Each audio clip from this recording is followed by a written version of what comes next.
A Study in Scarlet, by A. Conan Doyle. Part 1. Being a reprint from the reminiscences of John H. Watson, M.D., late of the Army Medical Department. Chapter 1. Mr. Sherlock Holmes. In the year 1878 I took my degree of Doctor of Medicine of the University of London, and proceeded to Netley to go through the course prescribed for surgeons in the Army. Having completed my studies there, I was duly attached to the 5th Northumberland Fusiliers as assistant surgeon. The regiment was stationed in India at the time, and before I could join it, the Second Afghan War had broken out. On landing at Bombay, I learned that my corps had advanced through the passes, and was already deep in the enemy's country. I followed, however, with many other officers who were in the same situation as myself, and succeeded in reaching Kandahar in safety, where I found my regiment, and at once entered upon my new duties. The campaign brought honors and promotion to many, but for me it had nothing but misfortune and disaster. I was removed from my brigade and attached to the Berkshires, with whom I served at the fatal Battle of Maiwand. There I was struck on the shoulder by a Jezile bullet, which shattered the bone and grazed the subclavian artery. I should have fallen into the hands of the murderous Ghazis had it not been for the devotion and courage shown by Murray, my orderly, who threw me across a pack-horse, and succeeded in bringing me safely to the British lines. Worn with pain and weak from the prolonged hardships which I had undergone, I was removed, with a great train of wounded sufferers, to the base hospital at Peshawar. Here I rallied and had already improved so far as to be able to walk about the wards, and even to bask a little upon the veranda, when I was struck down by enteric fever, that curse of our Indian possessions. 4 months my life was despaired of, and when at last I came to myself and became convalescent, I was so weak and emaciated that a medical board determined that not a day should be lost in sending me back to England. I was dispatched, accordingly, in the troopship, Orontes, and landed a month later on Portsmouth jetty, with my health irretrievably ruined, but with permission from a paternal government to spend the next 9 months in attempting to improve it. I had neither kith nor kin in England, and was therefore as free as air, or as free as an income of 11 shillings and 6pence a day will permit a man to be. Under such circumstances, I naturally gravitated to London, that great cesspool into which all the loungers and idlers of the empire are irresistibly drained. There I stayed for some time at a private hotel in the Strand, leading a comfortless, meaningless existence, and spending such money as I had, considerably more freely than I ought. So alarming did the state of my finances become, that I soon realized that I must either leave the metropolis and rusticate somewhere in the country, or that I must make a complete alteration in my style of living. Choosing the latter alternative, I began by making up my mind to leave the hotel, and to take up my quarters in some less pretentious and less expensive domicile. On the very day that I had come to this conclusion, I was standing at the Criterion bar, when someone tapped me on the shoulder, and turning round I recognized young Stamford, who had been a dresser under me at Bart's. The sight of a friendly face in the great wilderness of London is a pleasant thing indeed to a lonely man. In old days Stamford had never been a particular crony of mine, but now I hailed him with enthusiasm, and he, in his turn, appeared to be delighted to see me. In the exuberance of my joy, I asked him to lunch with me at the Holborn, and we started off together in a hansom.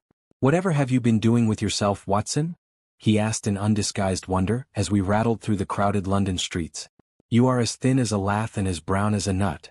I gave him a short sketch of my adventures, and had hardly concluded it by the time that we reached our destination.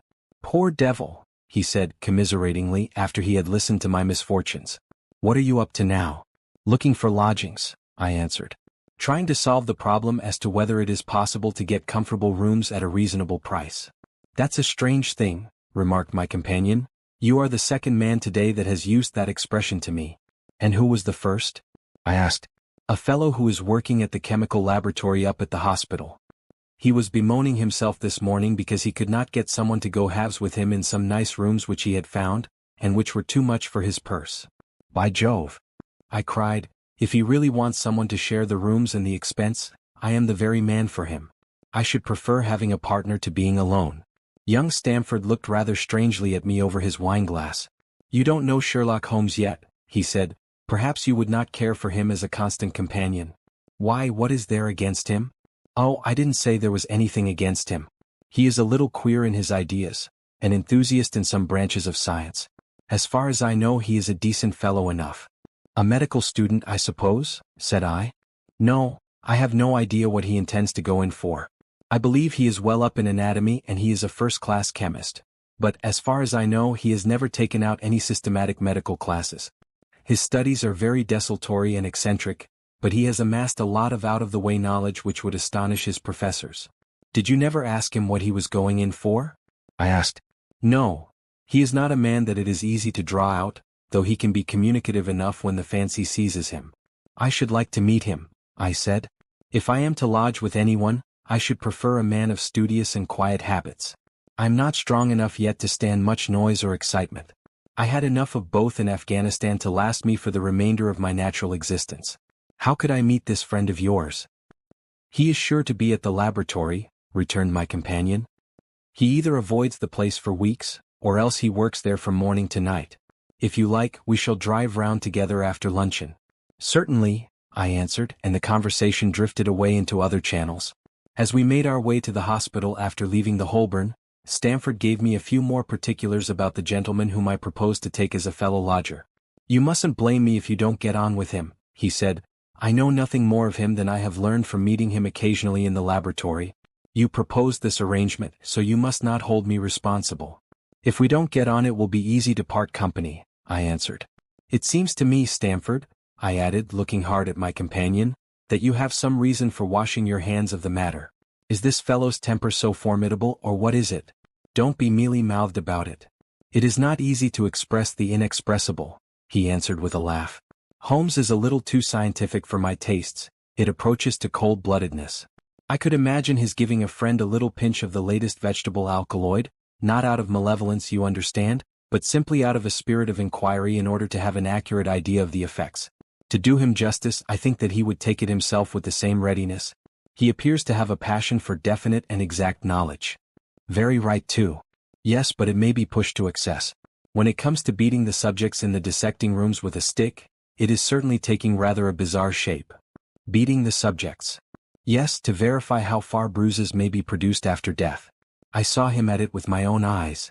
And yet you say he is not a medical student? No. Heaven knows what the objects of his studies are.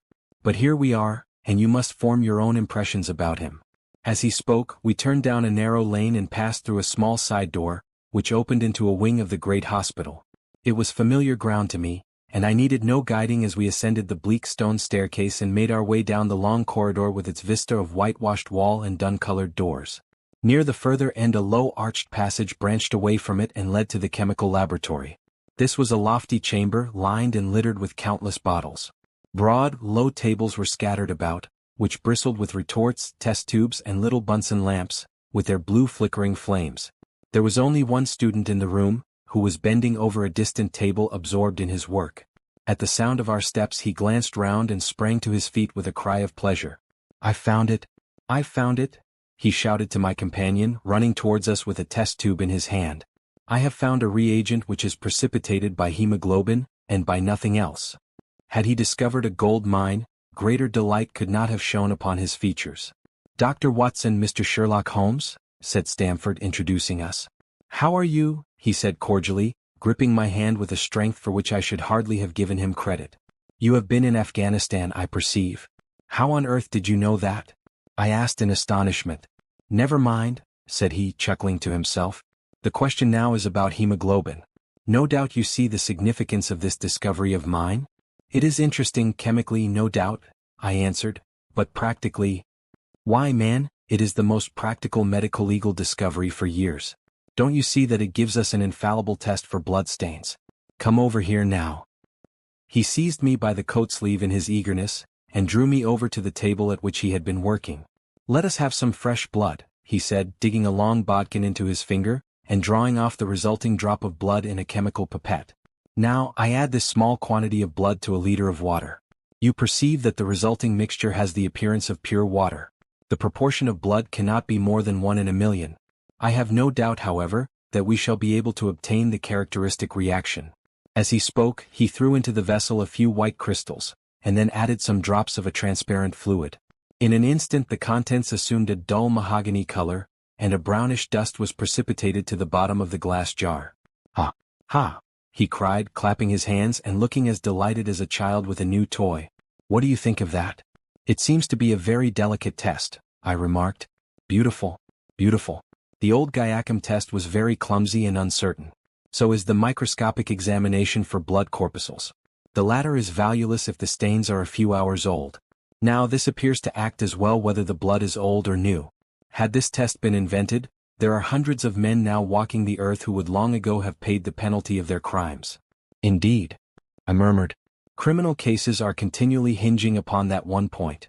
A man is suspected of a crime months perhaps after it has been committed. His linen or clothes are examined and brownish stains discovered upon them. Are they blood stains or mud stains or rust stains or fruit stains or what are they? That is a question which has puzzled many an expert, and why? Because there was no reliable test. Now we have the Sherlock Holmes test, and there will no longer be any difficulty. His eyes fairly glittered as he spoke, and he put his hand over his heart and bowed as if to some applauding crowd conjured up by his imagination. You are to be congratulated, I remarked, considerably surprised at his enthusiasm. There was the case of von Bischoff at Frankfurt last year. He would certainly have been hung had this test been in existence. Then there was Mason of Bradford and the notorious Muller, and Lefebvre of Montpellier and Sampson of New Orleans. I could name a score of cases in which it would have been decisive. You seem to be a walking calendar of crime, said Stamford with a laugh. You might start a paper on those lines. Call it the police news of the past. Very interesting reading it might be made too, remarked Sherlock Holmes, sticking a small piece of plaster over the prick on his finger. I have to be careful, he continued, turning to me with a smile, for I dabble with poisons a good deal. He held out his hand as he spoke, and I noticed that it was all mottled over with similar pieces of plaster, and discolored with strong acids. We came here on business, said Stamford, sitting down on a high three-legged stool, and pushing another one in my direction with his foot. My friend here wants to take diggings, and as you were complaining that you could get no one to go halves with you, I thought that I had better bring you together. Sherlock Holmes seemed delighted at the idea of sharing his rooms with me. I have my eye on a suite in Baker Street, he said, which would suit us down to the ground. You don't mind the smell of strong tobacco, I hope? I always smoke ships myself, I answered. That's good enough. I generally have chemicals about and occasionally do experiments. Would that annoy you? By no means. Let me see, what are my other shortcomings? I get in the dumps at times and don't open my mouth for days on end. You must not think I am sulky when I do that. Just let me alone and I'll soon be right. What have you to confess now? It's just as well for two fellows to know the worst of one another before they begin to live together. I laughed at this cross-examination. I keep a bull pup, I said, and I object to Rose because my nerves are shaken, and I get up at all sorts of ungodly hours and I am extremely lazy. I have another set of vices when I'm well, but those are the principal ones at present. Do you include violin playing in your category of Rose? He asked anxiously. It depends on the player, I answered. A well-played violin is a treat for the gods, a badly played one. Oh, that's all right, he cried with a merry laugh. I think we may consider the thing as settled, that is, if the rooms are agreeable to you. When shall we see them? Call for me here at noon tomorrow and we'll go together and settle everything, he answered. All right, noon exactly, said I, shaking his hand. We left him working among his chemicals and we walked together towards my hotel. By the way, I asked suddenly, stopping and turning upon Stamford, how the deuce did he know that I had come from Afghanistan? My companion smiled an enigmatical smile. That's just his little peculiarity, he said. A good many people have wanted to know how he finds things out. Oh, a mystery is it? I cried, rubbing my hands. This is very piquant. I am much obliged to you for bringing us together. The proper study of mankind is man, you know. You must study him then, Stamford said as he bade me goodbye. You'll find him a knotty problem though. I'll wager he learns more about you than you about him. Goodbye. Goodbye, I answered and strolled on to my hotel, considerably interested in my new acquaintance. Chapter 2. The Science of Deduction. We met next day as he had arranged, and inspected the rooms at number 221B Baker Street, of which he had spoken at our meeting. They consisted of a couple of comfortable bedrooms and a single large airy sitting room, cheerfully furnished and illuminated by two broad windows. So desirable in every way were the apartments, and so moderate did the terms seem when divided between us, that the bargain was concluded upon the spot, and we at once entered into possession. That very evening I moved my things round from the hotel, and on the following morning Sherlock Holmes followed me with several boxes and portmanteaus. For a day or two we were busily employed in unpacking and laying out our property to the best advantage. That done, we gradually began to settle down and to accommodate ourselves to our new surroundings. Holmes was certainly not a difficult man to live with. He was quiet in his ways and his habits were regular. It was rare for him to be up after 10 at night, and he had invariably breakfasted and gone out before I rose in the morning. Sometimes he spent his day at the chemical laboratory, sometimes in the dissecting rooms and occasionally in long walks, which appeared to take him into the lowest portions of the city. Nothing could exceed his energy when the working fit was upon him. But now and again a reaction would seize him, and for days on end he would lie upon the sofa in the sitting room, hardly uttering a word or moving a muscle from morning to night. On these occasions I have noticed such a dreamy, vacant expression in his eyes, that I might have suspected him of being addicted to the use of some narcotic, had not the temperance and cleanliness of his whole life forbidden such a notion.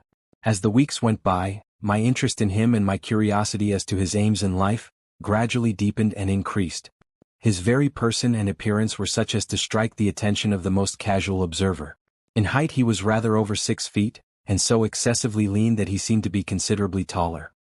His eyes were sharp and piercing, save during those intervals of torpor to which I have alluded, and his thin hawk-like nose gave his whole expression an air of alertness and decision. His chin, too, had the prominence and squareness which marked the man of determination. His hands were invariably blotted with ink and stained with chemicals, yet he was possessed of extraordinary delicacy of touch, as I frequently had occasion to observe when I watched him manipulating his fragile philosophical instruments. The reader may set me down as a hopeless busybody, when I confess how much this man stimulated my curiosity, and how often I endeavored to break through the reticence which he showed on all that concerned himself. Before pronouncing judgment, however, be it remembered, how objectless was my life, and how little there was to engage my attention. My health forbade me from venturing out unless the weather was exceptionally genial, and I had no friends who would call upon me and break the monotony of my daily existence. Under these circumstances, I eagerly hailed the little mystery which hung around my companion, and spent much of my time in endeavoring to unravel it. He was not studying medicine. He had himself, in reply to a question, confirmed Stamford's opinion upon that point. Neither did he appear to have pursued any course of reading which might fit him for a degree in science or any other recognized portal which would give him an entrance into the learned world. Yet his zeal for certain studies was remarkable, and within eccentric limits his knowledge was so extraordinarily ample and minute that his observations have fairly astounded me. Surely no man would work so hard or attain such precise information unless he had some definite end in view. Desultory readers are seldom remarkable for the exactness of their learning. No man burdens his mind with small matters unless he has some very good reason for doing so. His ignorance was as remarkable as his knowledge. Of contemporary literature, philosophy and politics he appeared to know next to nothing. Upon my quoting Thomas Carlyle, he inquired in the naivest way who he might be and what he had done. My surprise reached a climax, however, when I found incidentally that he was ignorant of the Copernican theory and of the composition of the solar system. That any civilized human being in this 19th century should not be aware that the Earth traveled round the Sun appeared to be to me such an extraordinary fact that I could hardly realize it. "You appear to be astonished," he said, smiling at my expression of surprise. "Now that I do know it, I shall do my best to forget it." "To forget it?" "You see," he explained, "I consider that a man's brain originally is like a little empty attic, and you have to stock it with such furniture as you choose. A fool takes in all the lumber of every sort that he comes across, so that the knowledge which might be useful to him gets crowded out, or at best is jumbled up with a lot of other things so that he has a difficulty in laying his hands upon it. Now the skillful workman is very careful indeed as to what he takes into his brain attic. He will have nothing but the tools which may help him in doing his work, but of these he has a large assortment, and all in the most perfect order. It is a mistake to think that that little room has elastic walls and can distend to any extent. Depend upon it, there comes a time when for every addition of knowledge you forget something that you knew before. It is of the highest importance, therefore, not to have useless facts elbowing out the useful ones." "But the solar system," I protested. "What the deuce is it to me?" he interrupted impatiently. "You say that we go round the sun. If we went round the moon it would not make a pennyworth of difference to me or to my work." I was on the point of asking him what that work might be, but something in his manner showed me that the question would be an unwelcome one. I pondered over our short conversation, however, and endeavored to draw my deductions from it. He said that he would acquire no knowledge which did not bear upon his object. Therefore all the knowledge which he possessed was such as would be useful to him. I enumerated in my own mind all the various points upon which he had shown me that he was exceptionally well informed. I even took a pencil and jotted them down. I could not help smiling at the document when I had completed it. It ran in this way. Sherlock Holmes, His Limits. 1. Knowledge of literature. Nil. 2. Philosophy. Nil. 3. Astronomy. Nil. 4. Politics. Feeble. 5. Botany. Variable. Well up in belladonna, opium and poisons generally. Knows nothing of practical gardening. 6. Geology. Practical but limited. Tells at a glance different soils from each other. After walks has shown me splashes upon his trousers, and told me by their color and consistence in what part of London he had received them. 7. Chemistry. Profound. 8. Anatomy. Accurate but unsystematic. 9. Sensational literature. Immense. He appears to know every detail of every horror perpetrated in the century. 10. Plays the violin well. 11. Is an expert single-stick player, boxer, and swordsman. 12. Has a good practical knowledge of British law. When I had got so far in my list I threw it into the fire in despair. If I can only find what the fellow is driving at by reconciling all these accomplishments, and discovering a calling which needs them all, I said to myself, I may as well give up the attempt at once. I see that I have alluded above to his powers upon the violin. These were very remarkable, but as eccentric as all his other accomplishments.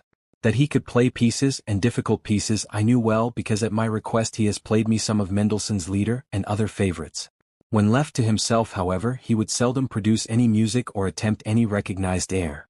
Leaning back in his armchair of an evening, he would close his eyes and scrape carelessly at the fiddle which was thrown across his knee. Sometimes the chords were sonorous and melancholy. Occasionally they were fantastic and cheerful. Clearly they reflected the thoughts which possessed him, but whether the music aided those thoughts, or whether the playing was simply the result of a whim or fancy was more than I could determine. I might have rebelled against these exasperating solos had it not been that he usually terminated them by playing in quick succession a whole series of my favorite airs as a slight compensation for the trial upon my patience. During the first week or so we had no callers, and I had begun to think that my companion was as friendless a man as I was myself. Presently, however, I found that he had many acquaintances, and those in the most different classes of society. There was one little sallow rat-faced, dark-eyed fellow who was introduced to me as Mr. Lestrade, and who came 3 or 4 times in a single week. One morning a young girl called, fashionably dressed, and stayed for half an hour or more. The same afternoon brought a gray-headed, seedy visitor, looking like a Jew peddler, who appeared to me to be much excited, and who was closely followed by a slipshod elderly woman. On another occasion an old white-haired gentleman had an interview with my companion, and on another a railway porter in his velveteen uniform. When any of these nondescript individuals put in an appearance, Sherlock Holmes used to beg for the use of the sitting-room, and I would retire to my bedroom.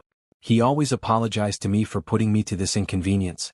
I have to use this room as a place of business, he said, and these people are my clients. Again I had an opportunity of asking him a point-blank question, and again my delicacy prevented me from forcing another man to confide in me. I imagined at the time that he had some strong reason for not alluding to it, but he soon dispelled the idea by coming round to the subject of his own accord. It was upon the 4th of March, as I have good reason to remember, that I rose somewhat earlier than usual, and found that Sherlock Holmes had not yet finished his breakfast. The landlady had become so accustomed to my late habits that my place had not been laid nor my coffee prepared. With the unreasonable petulance of mankind I rang the bell and gave a curt intimation that I was ready. Then I picked up a magazine from the table and attempted to while away the time with it, while my companion munched silently at his toast. One of the articles had a pencil mark at the heading, and I naturally began to run my eye through it. Its somewhat ambitious title was The Book of Life, and it attempted to show how much an observant man might learn by an accurate and systematic examination of all that came in his way. It struck me as being a remarkable mixture of shrewdness and of absurdity. The reasoning was close and intense, but the deductions appeared to me to be far-fetched and exaggerated. The writer claimed by a momentary expression, a twitch of a muscle or a glance of an eye, to fathom a man's inmost thoughts. Deceit, according to him, was an impossibility in the case of one trained to observation and analysis. His conclusions were as infallible as so many propositions of Euclid. So startling would his results appear to the uninitiated that until they learned the processes by which he had arrived at them they might well consider him as a necromancer. From a drop of water, said the writer, a logician could infer the possibility of an Atlantic or a Niagara without having seen or heard of one or the other. So all life is a great chain, the nature of which is known whenever we are shown a single link of it. Like all other arts, the science of deduction and analysis is one which can only be acquired by long and patient study, nor is life long enough to allow any mortal to attain the highest possible perfection in it. Before turning to those moral and mental aspects of the matter which present the greatest difficulties, let the inquirer begin by mastering more elementary problems. Let him, on meeting a fellow mortal, learn at a glance to distinguish the history of the man, and the trade or profession to which he belongs.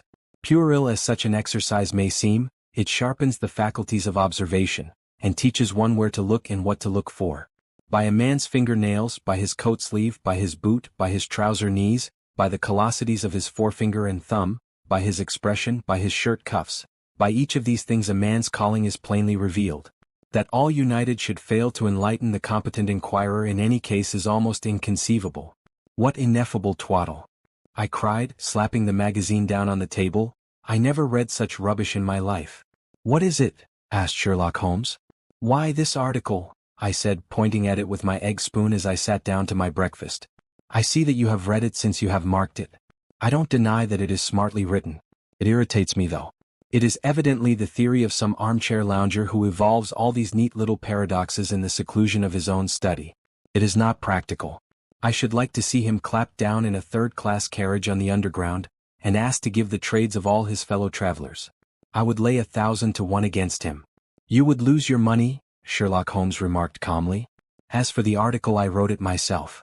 You? Yes, I have a turn both for observation and for deduction.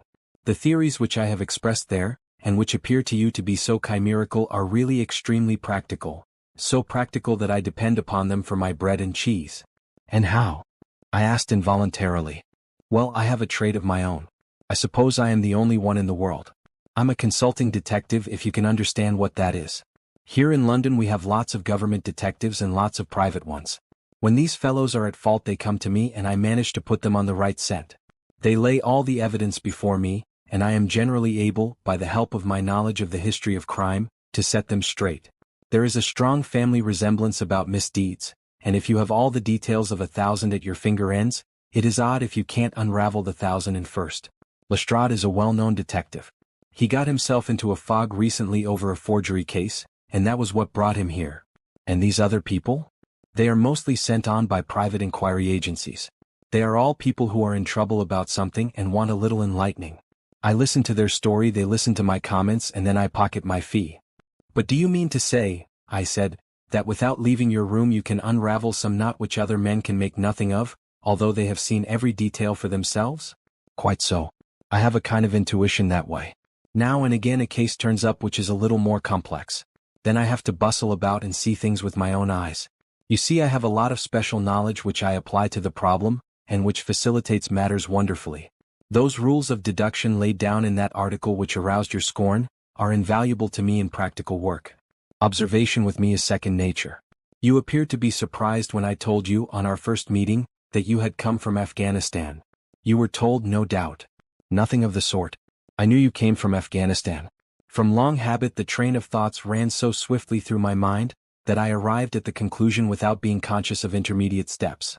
There were such steps, however. The train of reasoning ran, here is a gentleman of a medical type, but with the air of a military man. Clearly an army doctor, then. He has just come from the tropics, for his face is dark, and that is not the natural tint of his skin, for his wrists are fair. He has undergone hardship and sickness, as his haggard face says clearly. His left arm has been injured.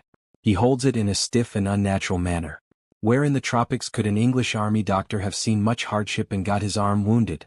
Clearly in Afghanistan. The whole train of thought did not occupy a second. I then remarked that you came from Afghanistan, and you were astonished. It is simple enough as you explain it, I said, smiling. You remind me of Edgar Allan Poe's Dupin. I had no idea that such individuals did exist outside of stories. Sherlock Holmes rose and lit his pipe. No doubt you think that you are complimenting me in comparing me to Dupin, he observed. Now, in my opinion, Dupin was a very inferior fellow. That trick of his of breaking in on his friend's thoughts with an apropos remark after a quarter of an hour's silence is really very showy and superficial. He had some analytical genius, no doubt, but he was by no means such a phenomenon as Poe appeared to imagine. Have you read Gaboriau's works? I asked. Does Lecoq come up to your idea of a detective? Sherlock Holmes sniffed sardonically. Lecoq was a miserable bungler, he said in an angry voice. He had only one thing to recommend him, and that was his energy. That book made me positively ill. The question was how to identify an unknown prisoner. I could have done it in 24 hours. Like it took 6 months or so. It might be made a textbook for detectives to teach them what to avoid. I felt rather indignant at having two characters whom I had admired treated in this cavalier style. I walked over to the window and stood looking out into the busy street. This fellow may be very clever, I said to myself, but he is certainly very conceited. There are no crimes and no criminals in these days, he said querulously. What is the use of having brains in our profession? I know well that I have it in me to make my name famous. No man lives or has ever lived who has brought the same amount of study and of natural talent to the detection of crime which I have done. And what is the result? There is no crime to detect, or, at most, some bungling villainy with a motive so transparent that even a Scotland Yard official can see through it. I was still annoyed at his bumptious style of conversation. I thought it best to change the topic. I wonder what that fellow is looking for? I asked, pointing to a stalwart, plainly dressed individual who was walking slowly down the other side of the street, looking anxiously at the numbers. He had a large blue envelope in his hand, and was evidently the bearer of a message. "You mean the retired sergeant of Marines?" said Sherlock Holmes. "Brag and bounce," thought I to myself. He knows that I cannot verify his guess. The thought had hardly passed through my mind when the man whom we were watching caught sight of the number on our door, and ran rapidly across the roadway.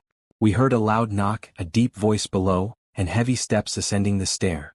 "For Mr. Sherlock Holmes," he said, stepping into the room and handing my friend the letter. Here was an opportunity of taking the conceit out of him. He little thought of this when he made that random shot. "May I ask, my lad," I said in the blandest voice, "what your trade may be?" "Commissionaire, sir," he said gruffly. "Uniform away for repairs." "And you were?" I asked with a slightly malicious glance at my companion. "A sergeant, sir, Royal Marine Light Infantry, sir." No answer? "Right, sir." He clicked his heels together, raised his hand in a salute, and was gone. Chapter 3. The Lauriston Gardens Mystery. I confess that I was considerably startled by this fresh proof of the practical nature of my companion's theories. My respect for his powers of analysis increased wondrously. There still remained some lurking suspicion in my mind, however, that the whole thing was a prearranged episode, intended to dazzle me, though what earthly object he could have in taking me in was past my comprehension. When I looked at him he had finished reading the note, and his eyes had assumed the vacant, lackluster expression which showed mental abstraction. "How in the world did you deduce that?" I asked. "Deduce what?" said he petulantly. "Why, that he was a retired sergeant of Marines." "I have no time for trifles," he answered brusquely, then with a smile, "Excuse my rudeness. You broke the thread of my thoughts, but perhaps it is as well. So you actually were not able to see that that man was a sergeant of Marines?" "No, indeed. It was easier to know it than to explain why I knew it. If you were asked to prove that 2 and 2 made 4, you might find some difficulty, and yet you are quite sure of the fact. Even across the street I could see a great blue anchor tattooed on the back of the fellow's hand. That smacked of the sea. He had a military carriage, however, and regulation side whiskers. There we have the Marine. He was a man with some amount of self-importance and a certain air of command. You must have observed the way in which he held his head and swung his cane. A steady, respectable, middle-aged man too on the face of him, all facts which led me to believe that he had been a sergeant. "Wonderful!" I ejaculated. "Commonplace," said Holmes, though I thought from his expression that he was pleased at my evident surprise and admiration. "I said just now that there were no criminals. It appears that I am wrong. Look at this." He threw me over the note which the commissionaire had brought. "Why," I cried as I cast my eye over it, "this is terrible." "It does seem to be a little out of the common," he remarked calmly. "Would you mind reading it to me aloud?" This is the letter which I read to him. "My dear Mr. Sherlock Holmes, there has been a bad business during the night at 3 Lauriston Gardens, off the Brixton Road. Our man on the beat saw a light there about 2 in the morning, and as the house was an empty one, suspected that something was amiss. He found the door open, and in the front room, which is bare of furniture, discovered the body of a gentleman, well dressed, and having cards in his pocket bearing the name of Enoch J. Drebber, Cleveland, Ohio. There had been no robbery, nor is there any evidence as to how the man met his death. There are marks of blood in the room, but there is no wound upon his person. We are at a loss as to how he came into the empty house. Indeed, the whole affair is a puzzler. If you can come round to the house any time before 12, you will find me there. I have left everything in statu quo until I hear from you. If you are unable to come, I shall give you fuller details, and would esteem it a great kindness if you would favor me with your opinion. Yours faithfully, Tobias Gregson. Gregson is the smartest of the Scotland Yarders, my friend remarked. He and Lestrade are the pick of a bad lot. They are both quick and energetic but conventional, shockingly so. They have their knives into one another too. They are as jealous as a pair of professional beauties. There will be some fun over this case if they are both put upon the scent. I was amazed at the calm way in which he rippled on. Surely there is not a moment to be lost, I cried. Shall I go and order you a cab? I'm not sure about whether I shall go. I am the most incurably lazy devil that ever stood in shoe leather, that is, when the fit is on me, for I can be spry enough at times. Why, it is just such a chance as you have been longing for. My dear fellow, what does it matter to me? Supposing I unravel the whole matter, you may be sure that Gregson, Lestrade and company will pocket all the credit. That comes of being an unofficial personage. But he begs you to help him. Yes. He knows that I am his superior and acknowledges it to me, but he would cut his tongue out before he would own it to any third person. However, we may as well go and have a look. I shall work it out on my own hook. I may have a laugh at them if I have nothing else. Come on. He hustled on his overcoat, and bustled about in a way that showed that an energetic fit had superseded the apathetic one. Get your hat, he said. You wish me to come? Yes, if you have nothing better to do. A minute later we were both in a hansom, driving furiously for the Brixton Road. It was a foggy, cloudy morning, and a dun-colored veil hung over the housetops, looking like the reflection of the mud-colored streets beneath. My companion was in the best of spirits, and prattled away about Cremona fiddles, and the difference between a Stradivarius and an Amati. As for myself, I was silent, for the dull weather and the melancholy business upon which we were engaged depressed my spirits. You don't seem to give much thought to the matter in hand, I said at last, interrupting Holmes' musical disquisition. No data yet, he answered. It is a capital mistake to theorize before you have all the evidence. It biases the judgment. You will have your data soon, I remarked, pointing with my finger. This is the Brixton Road, and that is the house, if I am not very much mistaken. So it is. Stop, driver, stop. We were still 100 yards or so from it, but he insisted upon our alighting, and we finished our journey upon foot. Number 3 Lauriston Gardens wore an ill-omened and minatory look. It was one of 4 which stood back some little way from the street, 2 being occupied and 2 empty. The latter looked out with 3 tiers of vacant melancholy windows, which were blank and dreary, save that here and there a to let card had developed like a cataract upon the bleared panes. A small garden sprinkled over with a scattered eruption of sickly plants separated each of these houses from the street, and was traversed by a narrow pathway, yellowish in color, and consisting apparently of a mixture of clay and of gravel. The whole place was very sloppy from the rain which had fallen through the night. The garden was bounded by a 3-foot brick wall with a fringe of wood rails upon the top, and against this wall was leaning a stalwart police constable, surrounded by a small knot of loafers, who craned their necks and strained their eyes in the vain hope of catching some glimpse of the proceedings within.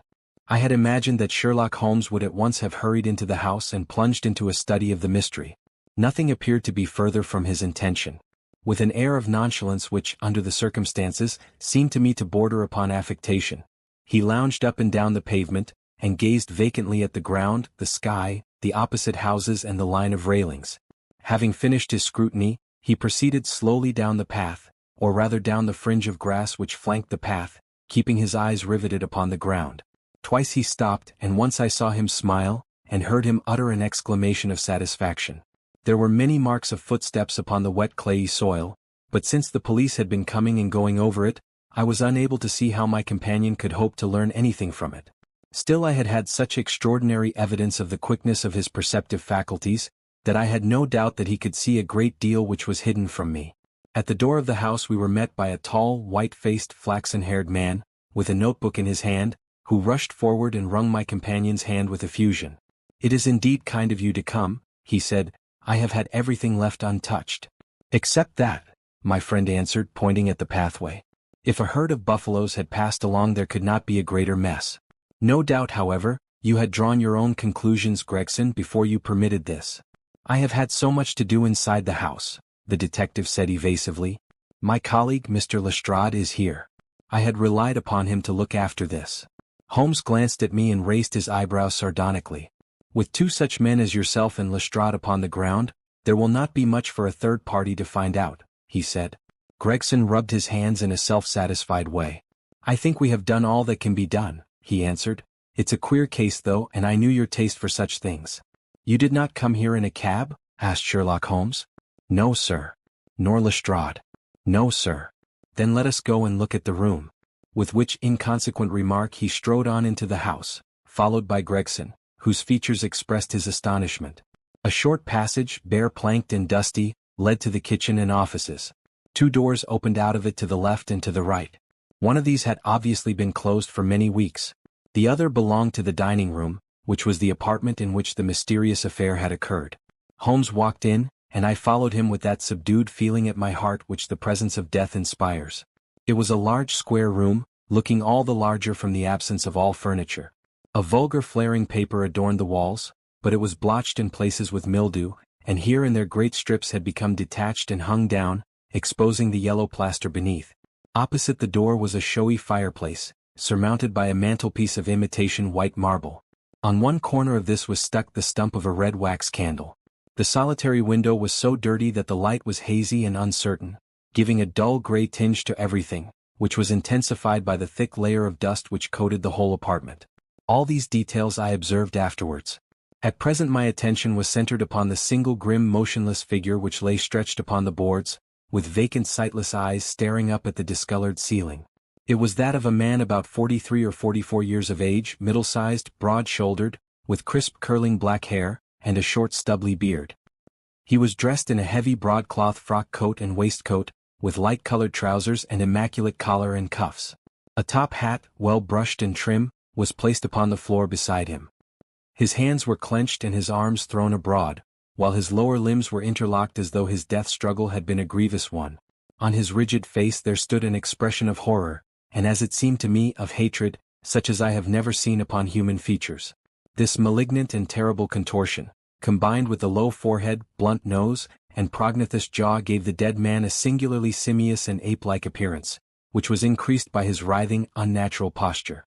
I have seen death in many forms, but never has it appeared to me in a more fearsome aspect than in that dark grimy apartment, which looked out upon one of the main arteries of suburban London. Lestrade, lean and ferret-like as ever, was standing by the doorway and greeted my companion and myself. "This case will make a stir, sir," he remarked. "It beats anything I have seen, and I am no chicken." "There is no clue?" said Gregson. "None at all," chimed in Lestrade. Sherlock Holmes approached the body, and kneeling down, examined it intently. "You are sure that there is no wound?" he asked, pointing to numerous gouts and splashes of blood which lay all round. "Positive," cried both detectives. "Then, of course, this blood belongs to a second individual, presumably the murderer if murder has been committed.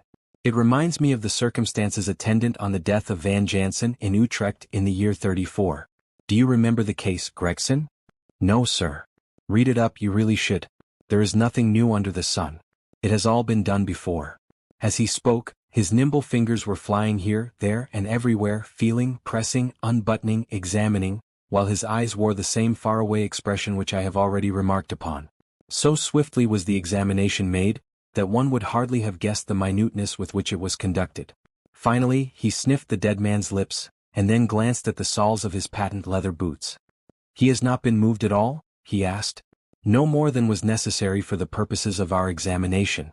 You can take him to the mortuary now," he said. "There is nothing more to be learned." Gregson had a stretcher and 4 men at hand. At his call they entered the room, and the stranger was lifted and carried out.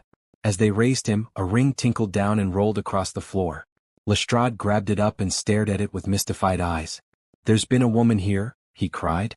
"It's a woman's wedding ring." He held it out as he spoke upon the palm of his hand. We all gathered round him and gazed at it. There could be no doubt that that circlet of plain gold had once adorned the finger of a bride. "This complicates matters," said Gregson. "Heaven knows they were complicated enough before." "You're sure it doesn't simplify them?" observed Holmes. "There's nothing to be learned by staring at it. What did you find in his pockets?" "We have it all here," said Gregson, pointing to a litter of objects upon one of the bottom steps of the stairs. "A gold watch, number 97163 by Barrade of London. Gold Albert chain very heavy and solid. Gold ring with Masonic device. Gold pin bulldog's head with rubies as eyes. Russian leather card case with cards of Enoch J. Drebber of Cleveland, corresponding with the EJD upon the linen. No purse, but loose money to the extent of £7.13. Pocket edition of Boccaccio's Decameron, with name of Joseph Stangerson upon the flyleaf. 2 letters, one addressed to E.J. Drebber and one to Joseph Stangerson. At what address? American Exchange, Strand, to be left till called for. They are both from the Guion Steamship Company, and refer to the sailing of their boats from Liverpool. It is clear that this unfortunate man was about to return to New York. Have you made any inquiries as to this man, Stangerson? I did it at once, sir, said Gregson.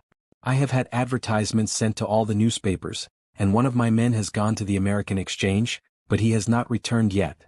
Have you sent to Cleveland? We telegraphed this morning. How did you word your inquiries? We simply detailed the circumstances, and said that we should be glad of any information which could help us. You did not ask for particulars on any point which appeared to you to be crucial? I asked about Stangerson. Nothing else? Is there no circumstance on which this whole case appears to hinge? Will you not telegraph again? I have said all I have to say, said Gregson in an offended voice. Sherlock Holmes chuckled to himself, and appeared to be about to make some remark, when Lestrade, who had been in the front room while we were holding this conversation in the hall, reappeared upon the scene, rubbing his hands in a pompous and self-satisfied manner. Mr. Gregson, he said, I have just made a discovery of the highest importance, and one which would have been overlooked had I not made a careful examination of the walls. The little man's eyes sparkled as he spoke, and he was evidently in a state of suppressed exultation at having scored a point against his colleague. Come here, he said, bustling back into the room, the atmosphere of which felt clearer since the removal of its ghastly inmate. Now stand there. He struck a match on his boot and held it up against the wall. Look at that, he said triumphantly. I have remarked that the paper had fallen away in parts. In this particular corner of the room a large piece had peeled off, leaving a yellow square of coarse plastering. Across this bare space there was scrawled in blood-red letters a single word. Rache. What do you think of that? Cried the detective with the air of a showman exhibiting his show. This was overlooked because it was in the darkest corner of the room and no one thought of looking there. The murderer has written it with his or her own blood. See this smear where it has trickled down the wall. That disposes of the idea of suicide anyhow. Why was that corner chosen to write it on? I will tell you. See that candle on the mantelpiece. It was lit at the time, and if it was lit this corner would be the brightest instead of the darkest portion of the wall. And what does it mean now that you have found it? Asked Gregson in a depreciatory voice. Mean? Why, it means that the writer was going to put the female name Rachel, but was disturbed before he or she had time to finish. You mark my words, when this case comes to be cleared up you will find that a woman named Rachel has something to do with it. It's all very well for you to laugh, Mr. Sherlock Holmes. You may be very smart and clever, but the old hound is the best when all is said and done. I really beg your pardon, said my companion, who had ruffled the little man's temper by bursting into an explosion of laughter. You certainly have the credit of being the first of us to find this out, and as you say, it bears every mark of having been written by the other participant in last night's mystery. I have not had time to examine this room yet, but with your permission I shall do so now. As he spoke, he whipped a tape measure and a large round magnifying glass from his pocket. With these two implements he trotted noiselessly about the room, sometimes stopping, occasionally kneeling, and once lying flat upon his face.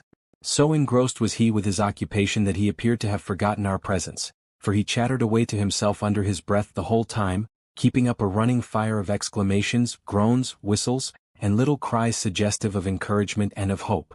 As I watched him I was irresistibly reminded of a pure-blooded well-trained foxhound as it dashes backwards and forwards through the covert, whining in its eagerness, until it comes across the lost scent.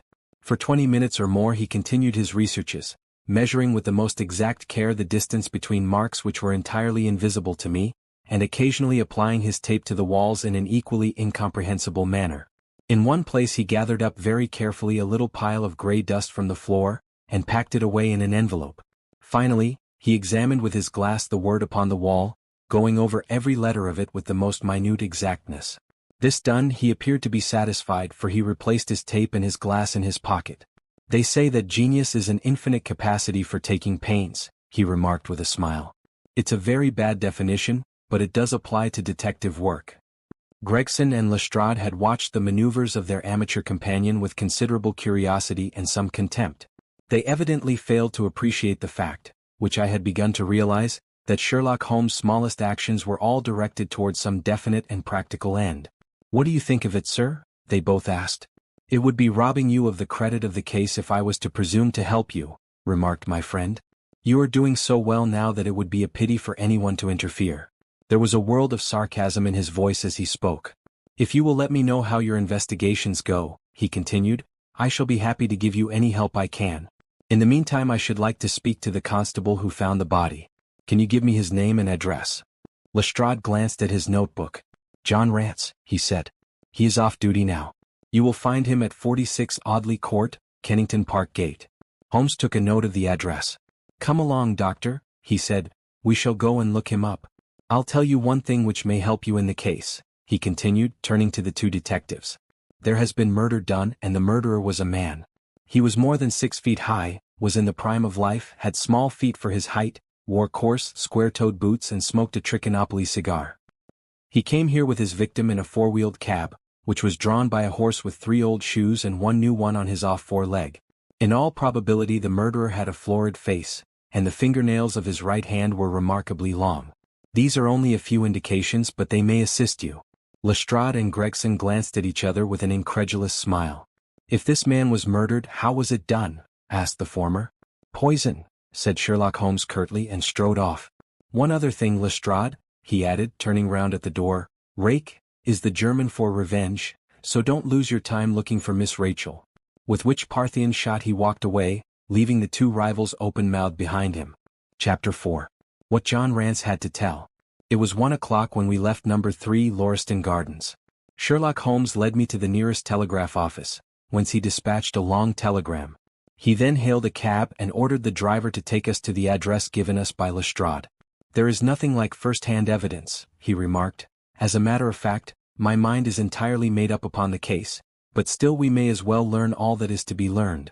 "You amaze me, Holmes," said I. "Surely you are not as sure as you pretend to be of all those particulars which you gave." "There's no room for a mistake," he answered. "The very first thing which I observed on arriving there was that a cab had made 2 ruts with its wheels close to the curb. Now, up to last night we have had no rain for a week, so that those wheels which left such a deep impression must have been there during the night. There were the marks of the horse's hoofs too, the outline of one of which was far more clearly cut than that of the other 3, showing that that was a new shoe. Since the cab was there after the rain began, and was not there at any time during the morning, I have Gregson's word for that, it follows that it must have been there during the night, and therefore that it brought those 2 individuals to the house." "That seems simple enough," said I, "but how about the other man's height?" "Why, the height of a man, in 9 cases out of 10, can be told from the length of his stride. It is a simple calculation enough, though there is no use my boring you with figures. I had this fellow stride both on the clay outside and on the dust within.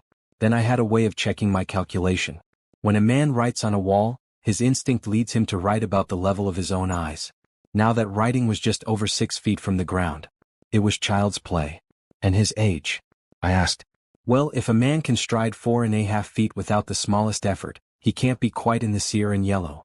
That was the breadth of a puddle on the garden walk which he had evidently walked across. Patent leather boots had gone round and square toes had hopped over. There is no mystery about it at all. I am simply applying to ordinary life a few of those precepts of observation and deduction which I advocated in that article.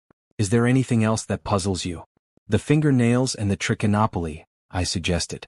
"The writing on the wall was done with a man's forefinger dipped in blood. My glass allowed me to observe that the plaster was slightly scratched in doing it, which would not have been the case if the man's nail had been trimmed. I gathered up some scattered ash from the floor. It was dark in color and flaky, such an ash as is only made by a Trichinopoly. I have made a special study of cigar ashes. In fact, I have written a monograph upon the subject. I flatter myself that I can distinguish at a glance the ash of any known brand, either of cigar or of tobacco. It is just in such details that the skilled detective differs from the Gregson and Lestrade type." "And the florid face?" I asked. That was a more daring shot, though I have no doubt that I was right. You must not ask me that at the present state of the affair." I passed my hand over my brow. "My head is in a whirl," I remarked. "The more one thinks of it, the more mysterious it grows.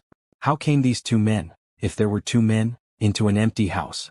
What has become of the cabman who drove them? How could one man compel another to take poison? Where did the blood come from? What was the object of the murderer, since robbery had no part in it? How came the woman's ring there?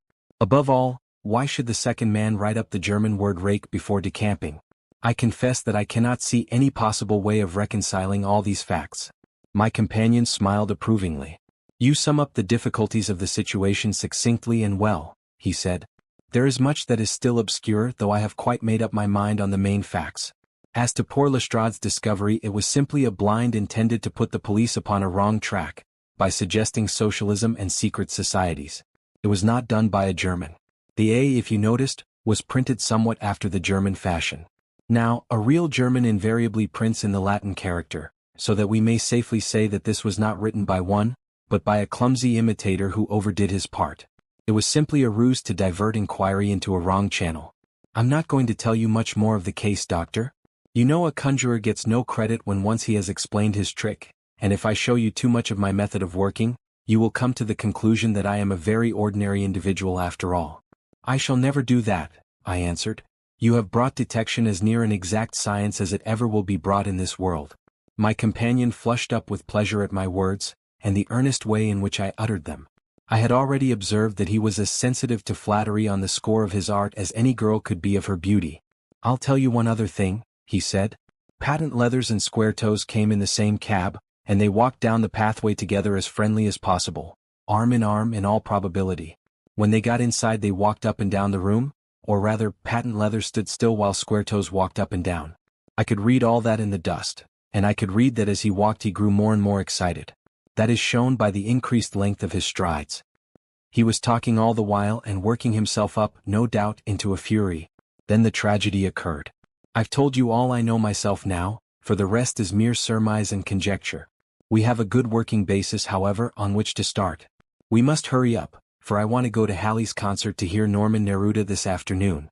This conversation had occurred while our cab had been threading its way through a long succession of dingy streets and dreary byways.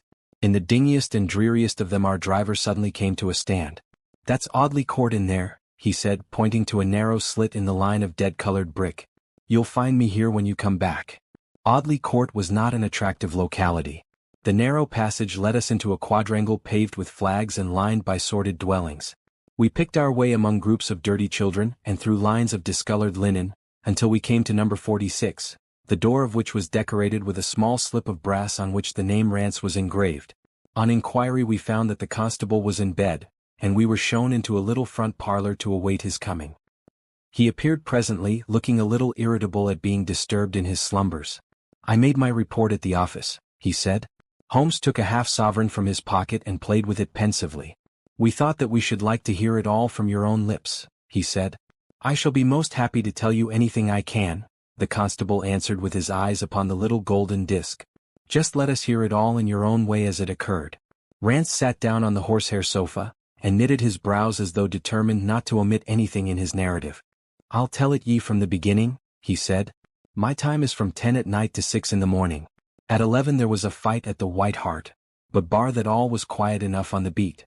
At 1 o'clock it began to rain, and I met Harry Murcher, him who has the Holland Grove beat, and we stood together at the corner of Henrietta Street talkin'. Presently, maybe about 2 or a little after, I thought I would take a look round and see that all was right down the Brixton Road. It was precious dirty and lonely. Not a soul did I meet all the way down, though a cab or two went past me. I was a-strollin' down thinkin' between ourselves how uncommon handy a 4 of gin hot would be, when suddenly the glint of a light caught my eye in the window of that same house. Now, I knew that them 2 houses in Lauriston Gardens was empty on account of him that owns them who won't have the drains seen to, though the very last tenant what lived in one of them died of typhoid fever. I was knocked all in a heap therefore at seeing a light in the window, and I suspected as something was wrong. When I got to the door, you stopped and then walked back to the garden gate, my companion interrupted. What did you do that for? Rance gave a violent jump, and stared at Sherlock Holmes with the utmost amazement upon his features. Why, that's true, sir, he said, though how you come to know it, heaven only knows. You see, when I got up to the door it was so still and so lonesome, that I thought I'd be none the worse for someone with me. I ain't afeard of anything on this side of the grave, but I thought that maybe it was him that died of the typhoid inspecting the drains what killed him. The thought gave me a kind of turn, and I walked back to the gate to see if I could see Murcher's lantern, but there wasn't no sign of him nor of anyone else. There was no one in the street? Not a livin' soul, sir, nor as much as a dog. Then I pulled myself together and went back and pushed the door open. All was quiet inside, so I went into the room where the light was burnin'. There was a candle flickering on the mantelpiece, a red wax one, and by its light I saw. Yes, I know all that you saw. You walked round the room several times and you knelt down by the body and then you walked through and tried the kitchen door and then... John Rance sprang to his feet with a frightened face and suspicion in his eyes. Where was you hid to see all that? He cried. It seems to me that you knows a deal more than you should. Holmes laughed and threw his card across the table to the constable. Don't get arresting me for the murder, he said. I am one of the hounds and not the wolf. Mr. Gregson or Mr. Lestrade will answer for that. Go on though. What did you do next? Rance resumed his seat, without however losing his mystified expression. I went back to the gate and sounded my whistle. That brought Murcher and two more to the spot.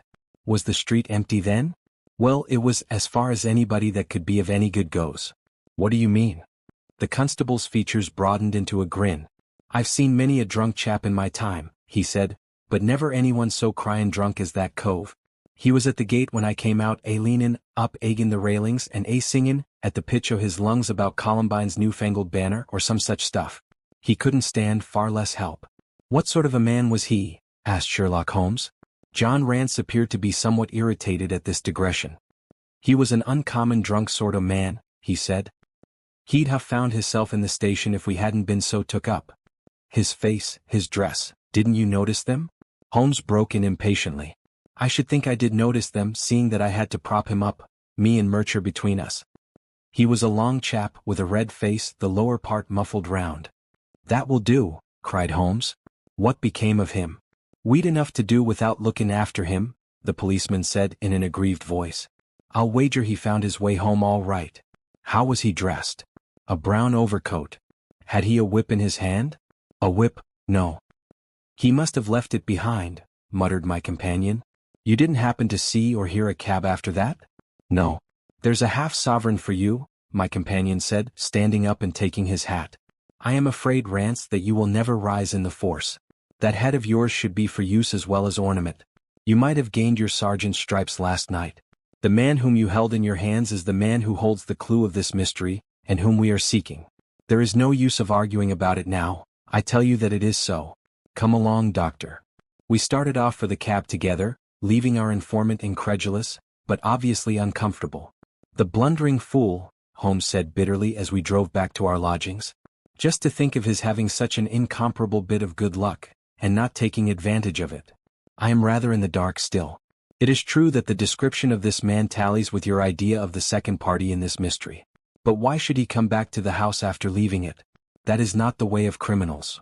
The ring, man, the ring, that was what he came back for. If we have no other way of catching him, we can always bait our line with the ring. I shall have him, doctor. I'll lay you 2 to 1 that I have him. I must thank you for it all. I might not have gone but for you and so have missed the finest study I ever came across. A study in Scarlet, eh? Why shouldn't we use a little art jargon? There's the scarlet thread of murder running through the colorless skein of life, and our duty is to unravel it and isolate it and expose every inch of it. And now for lunch and then for Norman Neruda. Her attack and her bowing are splendid. What's that little thing of Chopin's she plays so magnificently, tra-la-la-lira-lira-lay. Leaning back in the cab, this amateur bloodhound caroled away like a lark while I meditated upon the many-sidedness of the human mind. Chapter 5. Our advertisement brings a visitor. Our morning's exertions had been too much for my weak health, and I was tired out in the afternoon. After Holmes' departure for the concert, I lay down upon the sofa and endeavored to get a couple of hours' sleep. It was a useless attempt. My mind had been too much excited by all that had occurred, and the strangest fancies and surmises crowded into it. Every time that I closed my eyes I saw before me the distorted baboon-like countenance of the murdered man. So sinister was the impression which that face had produced upon me that I found it difficult to feel anything but gratitude for him who had removed its owner from the world. If ever human features bespoke vice of the most malignant type, they were certainly those of Enoch J. Drebber of Cleveland. Still I recognized that justice must be done, and that the depravity of the victim was no condonement in the eyes of the law. The more I thought of it, the more extraordinary did my companion's hypothesis, that the man had been poisoned, appear. I remembered how he had sniffed his lips, and had no doubt that he had detected something which had given rise to the idea. Then again, if not poison, what had caused the man's death, since there was neither wound nor marks of strangulation? But, on the other hand, whose blood was that which lay so thickly upon the floor? There were no signs of a struggle, nor had the victim any weapon with which he might have wounded an antagonist. As long as all these questions were unsolved, I felt that sleep would be no easy matter, either for Holmes or myself. His quiet, self-confident manner convinced me that he had already formed a theory which explained all the facts, though what it was I could not for an instant conjecture. He was very late in returning, so late that I knew that the concert could not have detained him all the time. Dinner was on the table before he appeared. "It was magnificent," he said as he took his seat. "Do you remember what Darwin says about music? He claims that the power of producing and appreciating it existed among the human race long before the power of speech was arrived at. Perhaps that is why we are so subtly influenced by it. There are vague memories in our souls of those misty centuries when the world was in its childhood." "That's rather a broad idea," I remarked. "One's ideas must be as broad as nature if they are to interpret nature," he answered. "What's the matter? You're not looking quite yourself. This Brixton Road affair has upset you." "To tell the truth, it has," I said. "I ought to be more case-hardened after my Afghan experiences. I saw my own comrades hacked to pieces at Maiwand without losing my nerve." "I can understand. There is a mystery about this which stimulates the imagination. Where there is no imagination there is no horror. Have you seen the evening paper?" "No. It gives a fairly good account of the affair. It does not mention the fact that when the man was raised up, a woman's wedding ring fell upon the floor. It is just as well it does not." "Why?" "Look at this advertisement," he answered. "I had one sent to every paper this morning immediately after the affair." He threw the paper across to me and I glanced at the place indicated.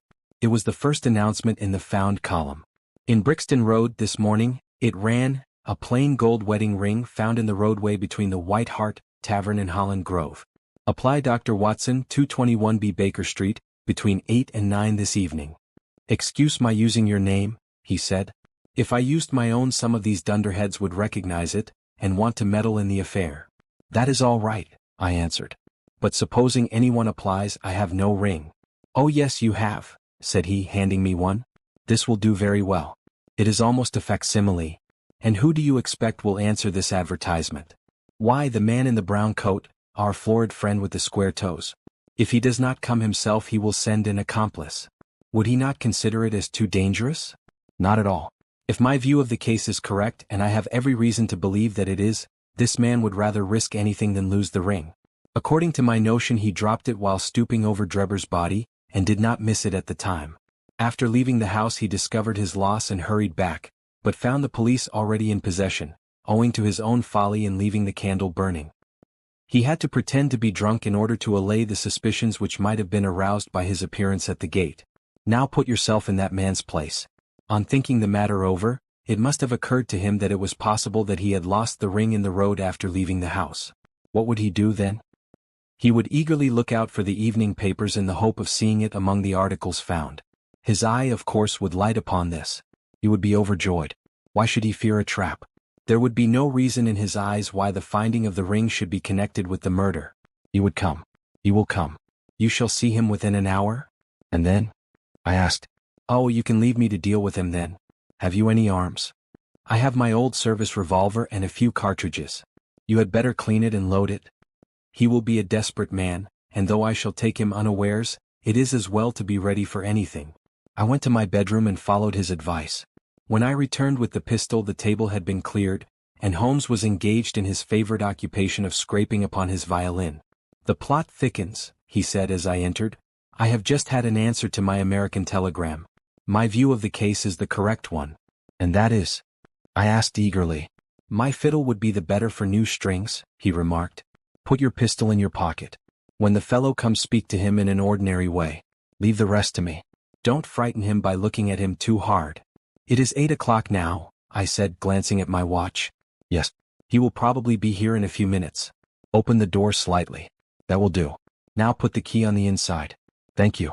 This is a queer old book I picked up at a stall yesterday, De Jure Inter Gentes, published in Latin at Liege in the Lowlands in 1642.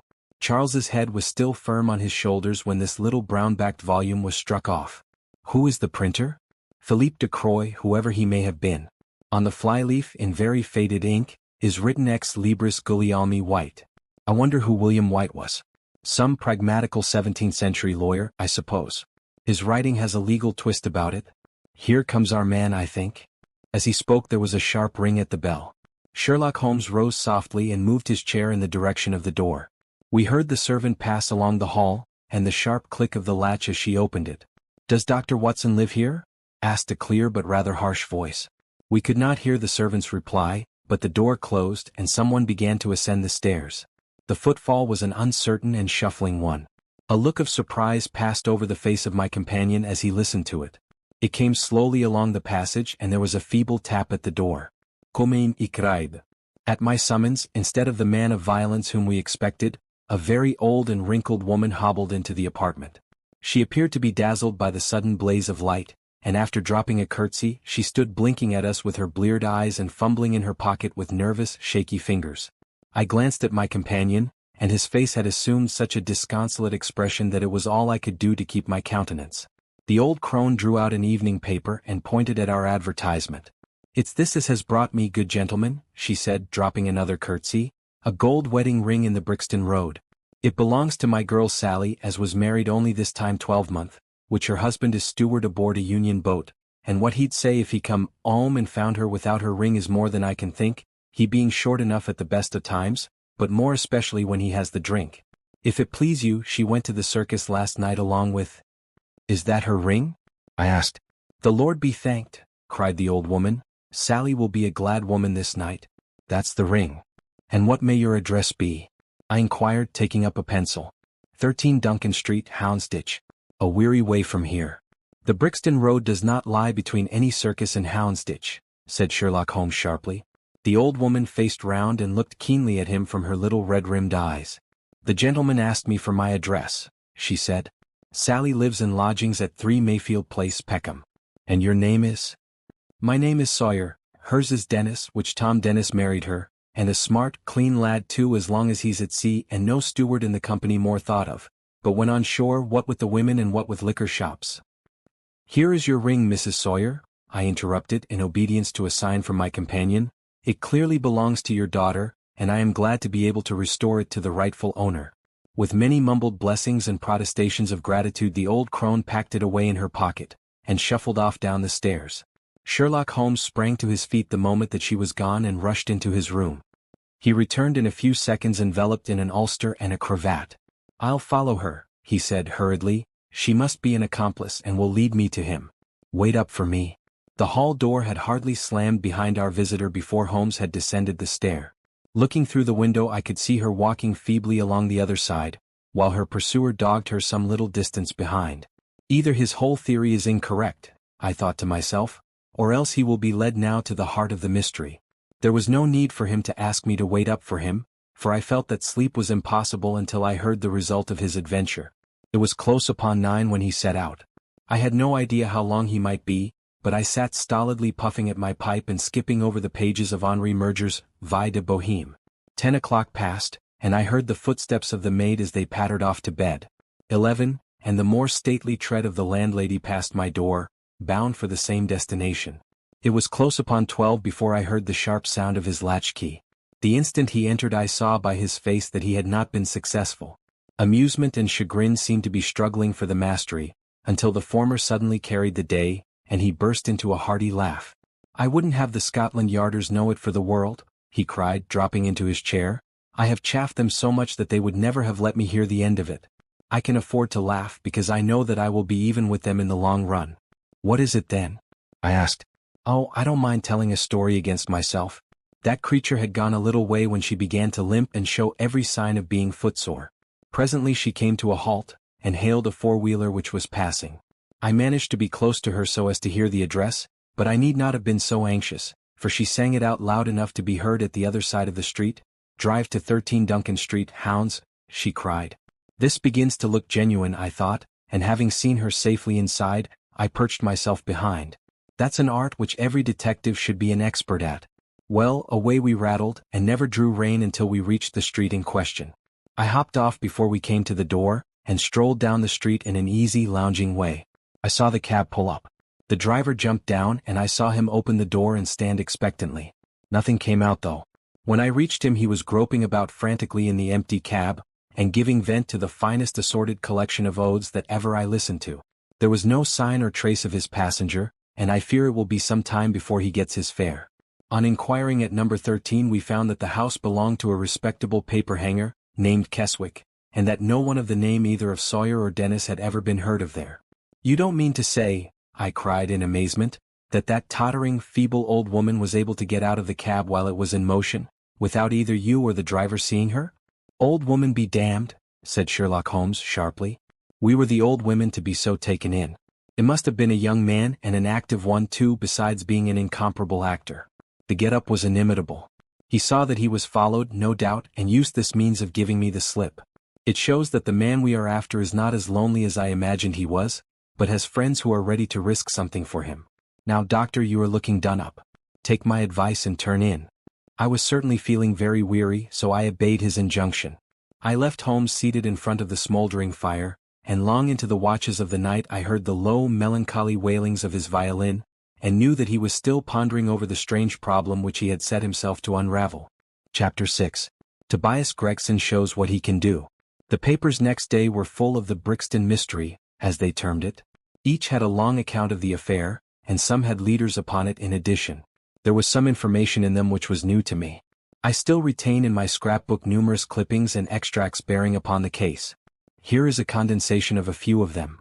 The Daily Telegraph remarked that in the history of crime there had seldom been a tragedy which presented stranger features.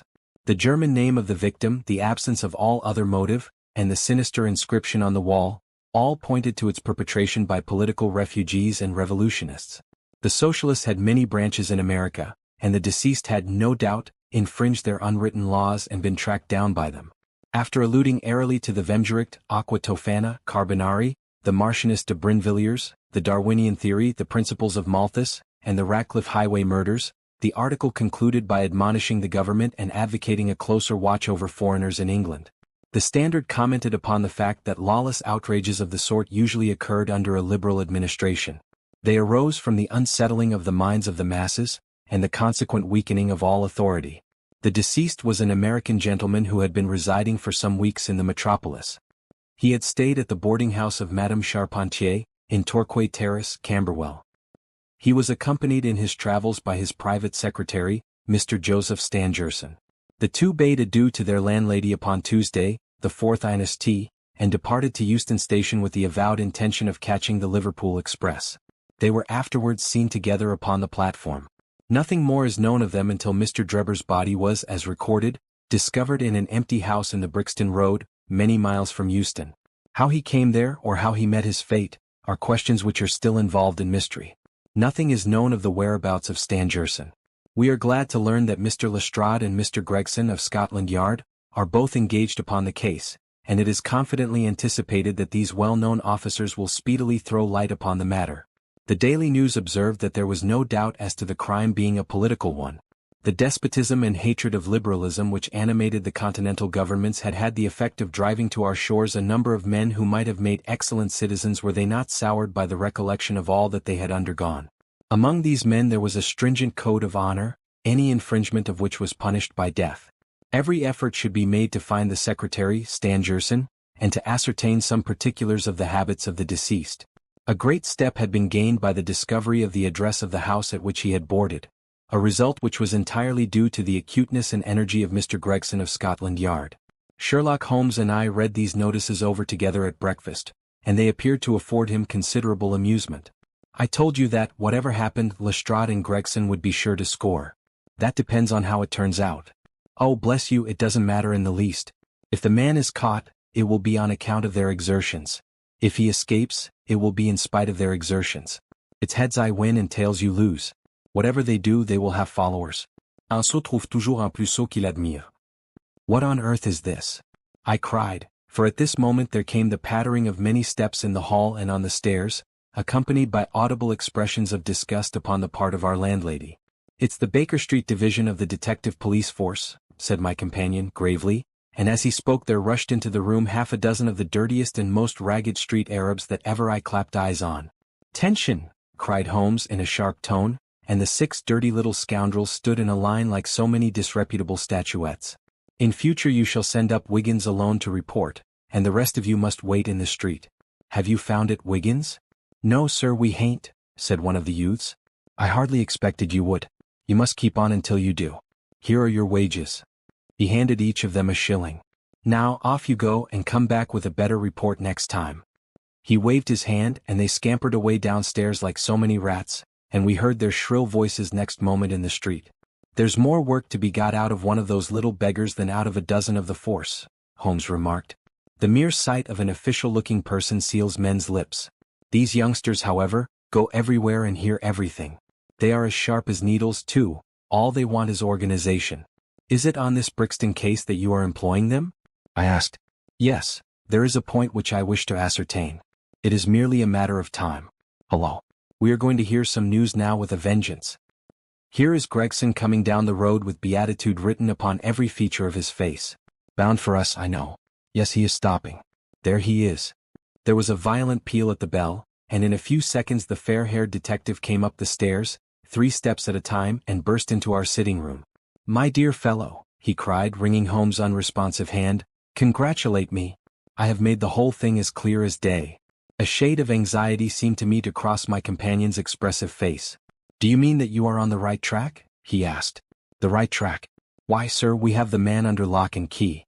"And his name is?"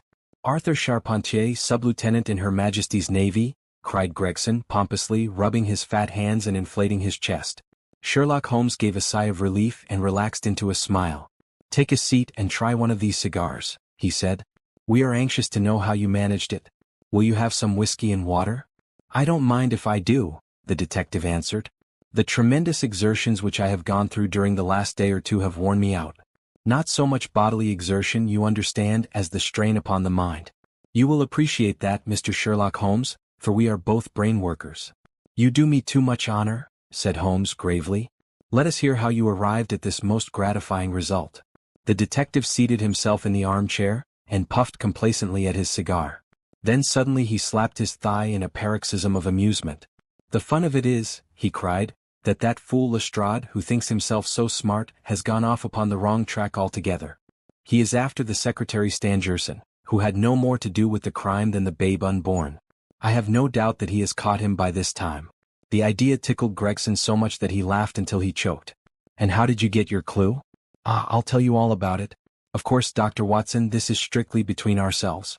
The first difficulty which we had to contend with was the finding of this American's antecedents. Some people would have waited until their advertisements were answered, or until parties came forward and volunteered information. That is not Tobias Gregson's way of going to work. You remember the hat beside the dead man? "Yes," said Holmes, "by John Underwood and Sons, 129 Camberwell Road." Gregson looked quite crestfallen. "I had no idea that you noticed that," he said. "Have you been there?" "No." "Ha!" cried Gregson in a relieved voice. "You should never neglect a chance, however small it may seem." "To a great mind nothing is little," remarked Holmes sententiously. "Well, I went to Underwood and asked him if he had sold a hat of that size and description. He looked over his books and came on it at once. He had sent the hat to a Mr. Drebber, residing at Charpentier's boarding establishment, Torquay Terrace. Thus I got at his address." "Smart, very smart," murmured Sherlock Holmes. "I next called upon Madame Charpentier," continued the detective. "I found her very pale and distressed. Her daughter was in the room too, an uncommonly fine girl she is too. She was looking red about the eyes and her lips trembled as I spoke to her. That didn't escape my notice. I began to smell a rat. You know the feeling, Mr. Sherlock Holmes, when you come upon the right scent, a kind of thrill in your nerves. Have you heard of the mysterious death of your late boarder, Mr. Enoch J. Drebber, of Cleveland?" I asked. The mother nodded. She didn't seem able to get out a word. The daughter burst into tears. I felt more than ever that these people knew something of the matter. "At what o'clock did Mr. Drebber leave your house for the train?" I asked. "At 8 o'clock, she said, gulping in her throat to keep down her agitation. "His secretary, Mr. Stangerson, said that there were 2 trains, one at 9:15 and one at 11. He was to catch the first." "And was that the last which you saw of him?" A terrible change came over the woman's face as I asked the question. Her features turned perfectly livid. It was some seconds before she could get out the single word "yes," and when it did come it was in a husky, unnatural tone. There was silence for a moment, and then the daughter spoke in a calm, clear voice. "No good can ever come of falsehood, mother," she said. "Let us be frank with this gentleman. We did see Mr. Drebber again. God forgive you, cried Madame Charpentier, throwing up her hands and sinking back in her chair. You have murdered your brother. Arthur would rather that we spoke the truth, the girl answered firmly. You had best tell me all about it now, I said. Half-confidences are worse than none. Besides, you do not know how much we know of it. On your head be it, Alice, cried her mother, and then turning to me, I will tell you all, sir. Do not imagine that my agitation on behalf of my son arises from any fear lest he should have had a hand in this terrible affair. He is utterly innocent of it.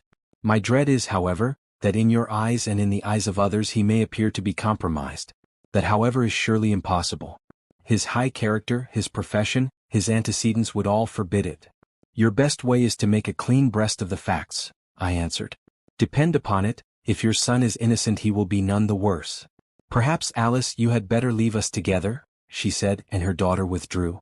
Now, sir, she continued, I had no intention of telling you all this, but since my poor daughter has disclosed it I have no alternative. Having once decided to speak, I will tell you all without omitting any particular. It is your wisest course, said I. Mr. Drebber has been with us nearly 3 weeks. He and his secretary, Mr. Stangerson, had been traveling on the continent. I noticed a Copenhagen label upon each of their trunks, showing that had been their last stopping place. Stangerson was a quiet, reserved man, but his employer, I am sorry to say, was far otherwise. He was coarse in his habits and brutish in his ways. The very night of his arrival he became very much the worse for drink, and indeed after 12 o'clock in the day he could hardly ever be said to be sober. His manners towards the maidservants were disgustingly free and familiar. Worst of all, he speedily assumed the same attitude towards my daughter Alice, and spoke to her more than once in a way which, fortunately, she is too innocent to understand. On one occasion he actually seized her in his arms and embraced her, an outrage which caused his own secretary to reproach him for his unmanly conduct. But why did you stand all this? I asked. I suppose that you can get rid of your boarders when you wish. Mrs. Charpentier blushed at my pertinent question. Would to God that I had given him notice on the very day that he came, she said. But it was a sore temptation. They were paying £1 a day each, £14 a week, and this is the slack season. I am a widow and my boy in the Navy has cost me much. I grudged to lose the money. I acted for the best. This last was too much, however, and I gave him notice to leave on account of it. That was the reason of his going. Well? My heart grew light when I saw him drive away. My son is on leave just now, but I did not tell him anything of all this, for his temper is violent, and he is passionately fond of his sister. When I closed the door behind them a load seemed to be lifted from my mind. Alas, in less than an hour there was a ring at the bell, and I learned that Mr. Drebber had returned. He was much excited and evidently the worse for drink. He forced his way into the room where I was sitting with my daughter, and made some incoherent remark about having missed his train.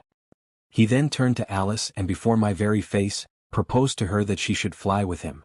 You are of age, he said, and there is no law to stop you. I have money enough and to spare. Never mind the old girl here, but come along with me now straight away.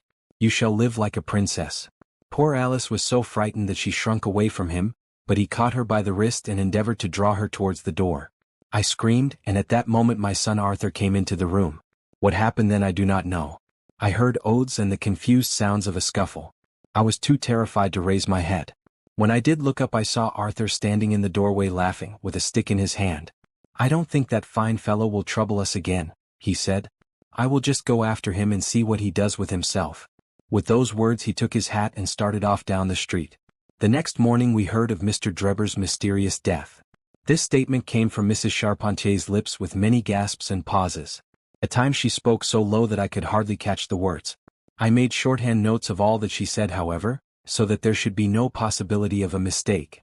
It's quite exciting, said Sherlock Holmes with a yawn. What happened next? When Mrs. Charpentier paused, the detective continued, I saw that the whole case hung upon one point. Fixing her with my eye in a way which I always found effective with women, I asked her at what hour her son returned. I do not know, she answered. Not know. No, he has a latchkey and he let himself in. After you went to bed? Yes. When did you go to bed? About 11. So your son was gone at least 2 hours? Yes. Possibly 4 or 5? Yes. What was he doing during that time? I do not know, she answered, turning white to her very lips. Of course after that there was nothing more to be done. I found out where Lieutenant Charpentier was, took 2 officers with me and arrested him. When I touched him on the shoulder and warned him to come quietly with us, he answered us as bold as brass. I suppose you are arresting me for being concerned in the death of that scoundrel Drebber, he said. We had said nothing to him about it, so that his alluding to it had a most suspicious aspect. Very, said Holmes. He still carried the heavy stick which the mother described him as having with him when he followed Drebber. It was a stout oak cudgel. What is your theory then? Well, my theory is that he followed Drebber as far as the Brixton Road. When there, a fresh altercation arose between them, in the course of which Drebber received a blow from the stick, in the pit of the stomach, perhaps, which killed him without leaving any mark. The night was so wet that no one was about, so Charpentier dragged the body of his victim into the empty house. As to the candle, and the blood, and the writing on the wall, and the ring, they may all be so many tricks to throw the police on to the wrong scent. Well done, said Holmes in an encouraging voice. Really, Gregson, you are getting along. We shall make something of you yet. I flatter myself that I have managed it rather neatly, the detective answered proudly. The young man volunteered a statement in which he said that after following Drebber some time, the latter perceived him, and took a cab in order to get away from him. On his way home he met an old shipmate and took a long walk with him. On being asked where this old shipmate lived, he was unable to give any satisfactory reply. I think the whole case fits together uncommonly well. What amuses me is to think of Lestrade, who had started off upon the wrong scent. I am afraid he won't make much of it. Why, by Jove, here's the very man himself. It was indeed Lestrade who had ascended the stairs while we were talking, and who now entered the room. The assurance and jauntiness which generally marked his demeanor and dress were, however, wanting. His face was disturbed and troubled, while his clothes were disarranged and untidy. He had evidently come with the intention of consulting with Sherlock Holmes, for on perceiving his colleague he appeared to be embarrassed and put out. He stood in the center of the room, fumbling nervously with his hat and uncertain what to do. This is a most extraordinary case, he said at last, a most incomprehensible affair. Ah, you find it so, Mr. Lestrade, cried Gregson triumphantly. I thought you would come to that conclusion. Have you managed to find the secretary, Mr. Joseph Stangerson? The secretary, Mr. Joseph Stangerson, said Lestrade gravely, was murdered at Halliday's private hotel about 6 o'clock this morning. Chapter 7. Light in the Darkness. The intelligence with which Lestrade greeted us was so momentous and so unexpected, that we were all 3 fairly dumbfoundered. Gregson sprang out of his chair and upset the remainder of his whiskey and water. I stared in silence at Sherlock Holmes, whose lips were compressed and his brows drawn down over his eyes. Stangerson too, he muttered. The plot thickens. It was quite thick enough before, grumbled Lestrade, taking a chair. I seem to have dropped into a sort of council of war. Are you sure of this piece of intelligence? Stammered Gregson. I have just come from his room, said Lestrade. I was the first to discover what had occurred. We have been hearing Gregson's view of the matter, Holmes observed. Would you mind letting us know what you have seen and done? I have no objection, Lestrade answered, seating himself. I freely confess that I was of the opinion that Stangerson was concerned in the death of Drebber. This fresh development has shown me that I was completely mistaken. Full of the one idea, I set myself to find out what had become of the secretary. They had been seen together at Euston Station about 8:30 on the evening of the 3rd. At 2 in the morning Drebber had been found in the Brixton Road. The question which confronted me was to find out how Stangerson had been employed between 8:30 and the time of the crime, and what had become of him afterwards. I telegraphed to Liverpool, giving a description of the man, and warning them to keep a watch upon the American boats. I then set to work calling upon all the hotels and lodging-houses in the vicinity of Euston. You see, I argued that if Drebber and his companion had become separated, the natural course for the latter would be to put up somewhere in the vicinity for the night, and then to hang about the station again next morning. They would be likely to agree on some meeting place beforehand, remarked Holmes. So approved. I spent the whole of yesterday evening in making inquiries entirely without avail. This morning I began very early, and at 8 o'clock I reached Halliday's private hotel in Little George Street. On my inquiry as to whether a Mr. Stangerson was living there, they at once answered me in the affirmative. No doubt you are the gentleman whom he was expecting, they said. He has been waiting for a gentleman for 2 days. Where is he now? I asked. He is upstairs in bed. He wished to be called at 9. I will go up and see him at once, I said. It seemed to me that my sudden appearance might shake his nerves and lead him to say something unguarded. The Boots volunteered to show me the room, It was on the second floor and there was a small corridor leading up to it. The boots pointed out the door to me, and was about to go downstairs again when I saw something that made me feel sickish, in spite of my 20 years' experience. From under the door there curled a little red ribbon of blood, which had meandered across the passage and formed a little pool along the skirting at the other side. I gave a cry which brought the boots back. He nearly fainted when he saw it.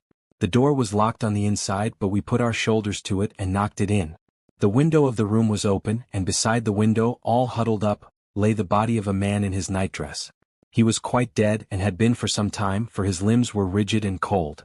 When we turned him over, the boots recognized him at once as being the same gentleman who had engaged the room under the name of Joseph Stangerson. The cause of death was a deep stab in the left side, which must have penetrated the heart. And now comes the strangest part of the affair. What do you suppose was above the murdered man? I felt a creeping of the flesh, and a presentiment of coming horror, even before Sherlock Holmes answered. The word rake written in letters of blood, he said. That was it, said Lestrade in an awestruck voice, and we were all silent for a while. There was something so methodical and so incomprehensible about the deeds of this unknown assassin, that it imparted a fresh ghastliness to his crimes. My nerves, which were steady enough on the field of battle, tingled as I thought of it. The man was seen, continued Lestrade. A milk boy, passing on his way to the dairy, happened to walk down the lane which leads from the mews at the back of the hotel. He noticed that a ladder, which usually lay there, was raised against one of the windows of the second floor, which was wide open. After passing, he looked back and saw a man descend the ladder. He came down so quietly and openly that the boy imagined him to be some carpenter or joiner at work in the hotel. He took no particular notice of him, beyond thinking in his own mind that it was early for him to be at work. He has an impression that the man was tall, had a reddish face, and was dressed in a long brownish coat.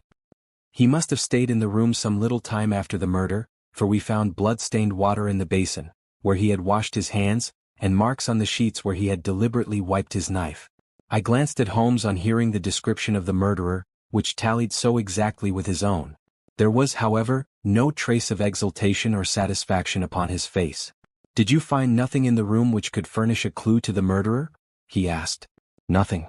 Stangerson had Drebber's purse in his pocket, but it seems that this was usual, as he did all the paying. There was 80-odd pounds in it, but nothing had been taken. Whatever the motives of these extraordinary crimes, robbery is certainly not one of them. There were no papers or memoranda in the murdered man's pocket, except a single telegram, dated from Cleveland about a month ago and containing the words, J.H. is in Europe. There was no name appended to this message. And there was nothing else? Holmes asked. Nothing of any importance. The man's novel, with which he had read himself to sleep, was lying upon the bed, and his pipe was on a chair beside him. There was a glass of water on the table, and on the windowsill a small chip ointment box containing a couple of pills. Sherlock Holmes sprang from his chair with an exclamation of delight. The last link, he cried exultantly. My case is complete. The two detectives stared at him in amazement. I have now in my hands, my companion said confidently, all the threads which have formed such a tangle. There are, of course, details to be filled in, but I am as certain of all the main facts, from the time that Drebber parted from Stangerson at the station, up to the discovery of the body of the latter, as if I had seen them with my own eyes. I will give you a proof of my knowledge. Could you lay your hand upon those pills? I have them, said Lestrade, producing a small white box. I took them in the purse in the telegram, intending to have them put in a place of safety at the police station. It was the merest chance my taking these pills, for I am bound to say that I do not attach any importance to them. Give them here, said Holmes. Now, doctor, turning to me, are those ordinary pills? They certainly were not. They were of a pearly gray color, small, round, and almost transparent against the light. From their lightness and transparency, I should imagine that they are soluble in water, I remarked. Precisely so, answered Holmes. Now would you mind going down and fetching that poor little devil of a terrier which has been bad so long, and which the landlady wanted you to put out of its pain yesterday? I went downstairs and carried the dog upstairs in my arms.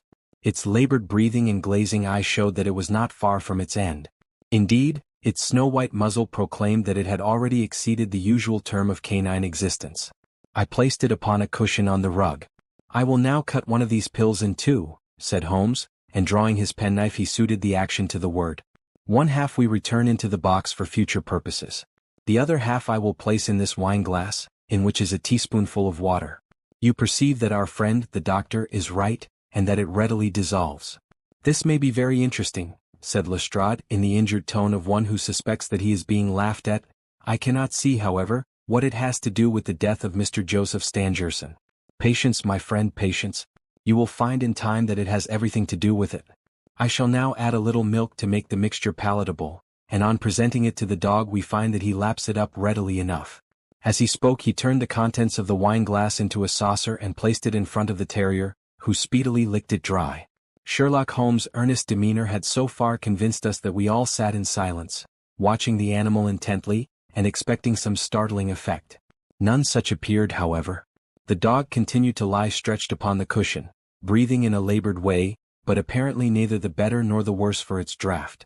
Holmes had taken out his watch, and as minute followed minute without result, an expression of the utmost chagrin and disappointment appeared upon his features.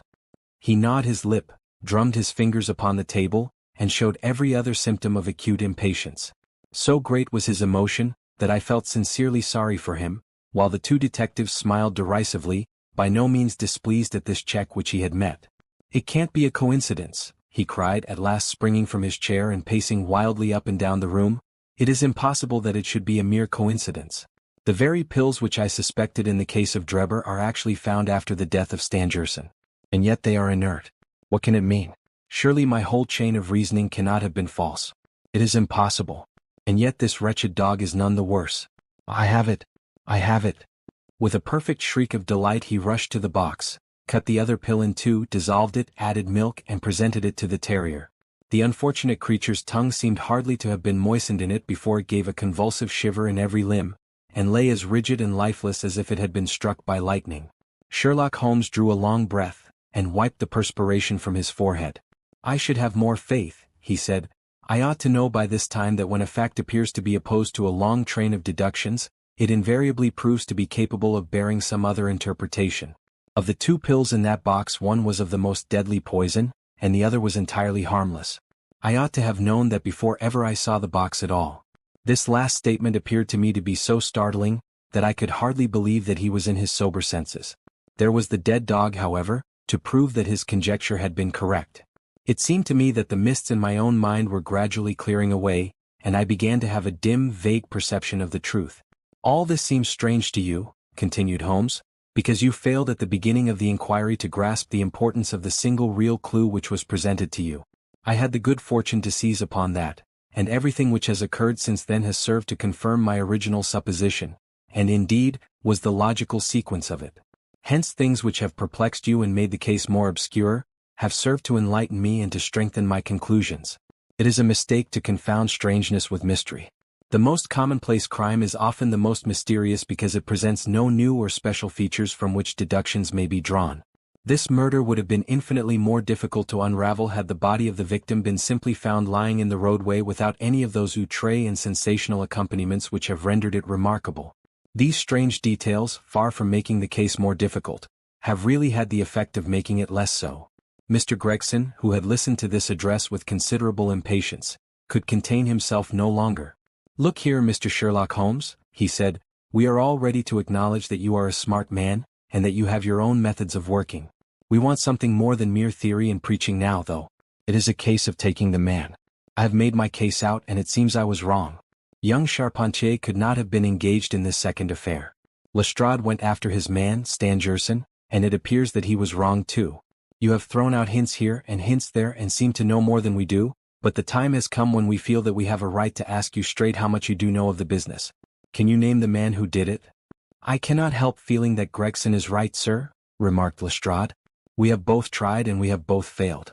You have remarked more than once since I have been in the room that you had all the evidence which you require. Surely you will not withhold it any longer. Any delay in arresting the assassin, I observed, might give him time to perpetrate some fresh atrocity. Thus pressed by us all, Holmes showed signs of irresolution. He continued to walk up and down the room with his head sunk on his chest and his brows drawn down, as was his habit when lost in thought. There will be no more murders, he said at last, stopping abruptly and facing us. You can put that consideration out of the question. You have asked me if I know the name of the assassin. I do. The mere knowing of his name is a small thing, however, compared with the power of laying our hands upon him. This I expect very shortly to do.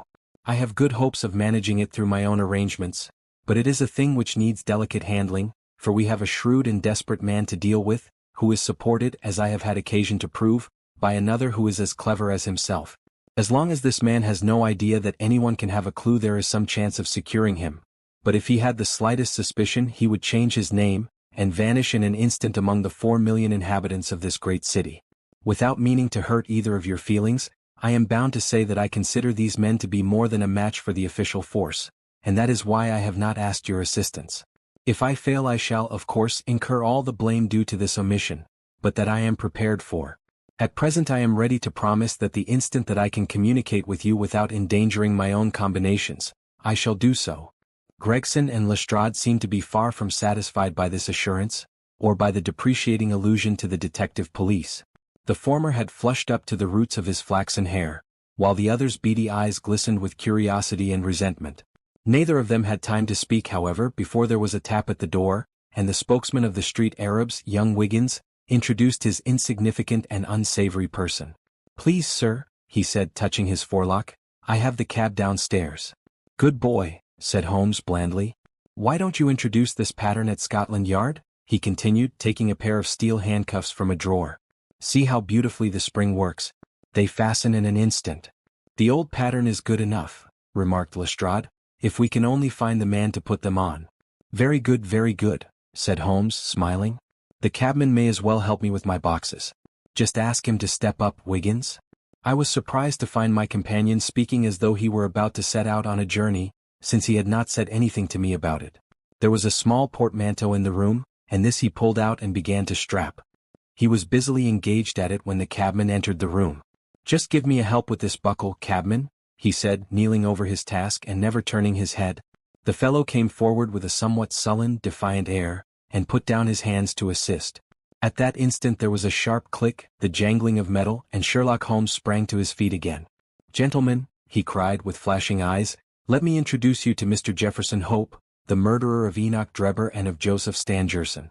The whole thing occurred in a moment, so quickly that I had no time to realize it. I have a vivid recollection of that instant, of Holmes' triumphant expression and the ring of his voice, of the cabman's dazed, savage face, as he glared at the glittering handcuffs, which had appeared as if by magic upon his wrists. For a second or two we might have been a group of statues.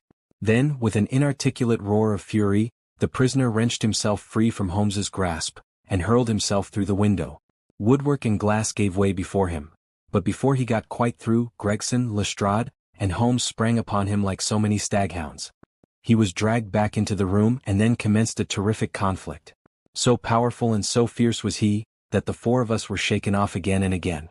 He appeared to have the convulsive strength of a man in an epileptic fit. His face and hands were terribly mangled by his passage through the glass, but loss of blood had no effect in diminishing his resistance. It was not until Lestrade succeeded in getting his hand inside his neckcloth and half strangling him that we made him realize that his struggles were of no avail, and even then we felt no security until we had pinioned his feet as well as his hands. That done, we rose to our feet breathless and panting. "We have his cab," said Sherlock Holmes. "It will serve to take him to Scotland Yard. And now, gentlemen," he continued with a pleasant smile, "we have reached the end of our little mystery. You are very welcome to put any questions that you like to me now, and there is no danger that I will refuse to answer them.